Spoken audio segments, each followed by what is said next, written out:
ಬಿಹಾರ್ ಚುನಾವಣೆಯಲ್ಲಿ ಎನ್ಡಿಎ ಮೈತ್ರಿಕೂಟಕ್ಕೆ ಮುನ್ನಡೆ. ಸಂಜೆ ದೆಹಲಿ ಬಿಜೆಪಿ ಕಚೇರಿಗೆ ಪ್ರಧಾನಿ ಮೋದಿ ಬರಲಿದ್ದಾರೆ. ಬಿಹಾರ್ ಗೆಲುವಿನ ಬಗ್ಗೆ ಕಾರ್ಯಕರ್ತರನ್ನ ಉದ್ದೇಶಿಸಿ ಮೋದಿ ಸಂಜೆ ಮಾತಾಡ್ತಾರೆ. ಬಿಹಾರ ಚುನಾವಣೆಯ ಗೆಲುವನ್ನ ಸಂಭ್ರಮಿಸದಿರಲು ಬಿಜೆಪಿ ನಿರ್ಧಾರ ಮಾಡಿದೆ. ದೆಹಲಿ ಸ್ಫೋಟದ ಹಿನ್ನೆಲೆ ಕಾರ್ಯಕರ್ತರನ್ನ ಉದ್ದೇಶಿಸಿ ಪ್ರಧಾನಿ ಮೋದಿ ಮಾತಾಡಲಿದ್ದಾರೆ. ಬಿಹಾರ್ ಚುನಾವಣೆಯ ಗೆಲುವನ್ನ ಸಂಭ್ರಮಿಸದೇ ಇರೋದಕ್ಕೆ ಬಿಜೆಪಿ ನಿರ್ಧಾರ ಮಾಡಿದೆ. ಅದಕ್ಕೆ ಕಾರಣ ದೆಹಲಿಯ ಸ್ಫೋಟ. ಮೊನ್ನೆ ದೆಹಲಿಯ ಕೆಂಪುಕೋಟೆ ಬಳಿ ಆದಂತಹ ಸ್ಫೋಟ, ಅಲ್ಲಿ ಆದ ಸಾವು ನೋವು. ಹಾಗಾಗಿ ಈ ಚುನಾವಣೆಯ ಗೆಲುವನ್ನ ಸಂಭ್ರಮ ಪಡೋದು ಬೇಡ ಅಂತ ಬಿಜೆಪಿ ನಿರ್ಧಾರ ಮಾಡಿದೆ. ಆದರೆ ಸಂಜೆ ವೇಳೆಗೆ ಪ್ರಧಾನಿ ಮೋದಿ ಕಾರ್ಯಕರ್ತರನ್ನ ಉದ್ದೇಶಿಸಿ ಮಾತಾಡಲಿದ್ದಾರೆ.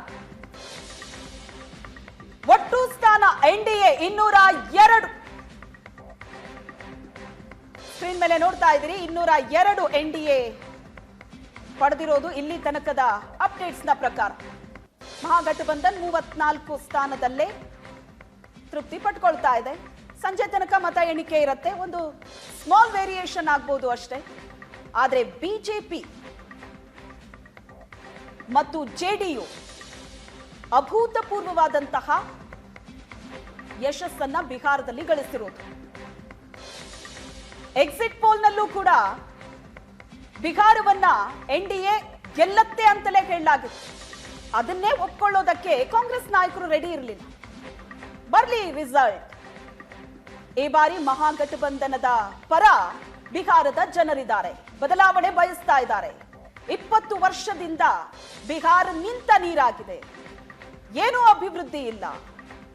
ನಿತೀಶ್ ಕುಮಾರ್ ಅವರ ಆರೋಗ್ಯ, ಅವರ ವಯಸ್ಸು, ಅವರತ್ತ ಈ ಬಾರಿ ಜನ ಒಲಿಯಲ್ಲ ಅಂತ ಕಾಂಗ್ರೆಸ್ ಹೇಳಿತ್ತು. ಆದರೆ ಬಿಹಾರದ ಜನ ಕೊಟ್ಟಂತಹ ಸಂದೇಶ ಇದೆಯಲ್ಲ, ಫಲಿತಾಂಶ, ಇದು ಅಚ್ಚರಿಯ ಫಲಿತಾಂಶ.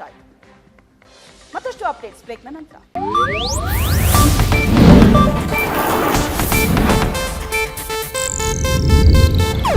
ಇದು ಏಷ್ಯಾನೆಟ್ ನ್ಯೂಸ್ ನೆಟ್ವರ್ಕ್ ಪ್ರಸ್ತುತಿ.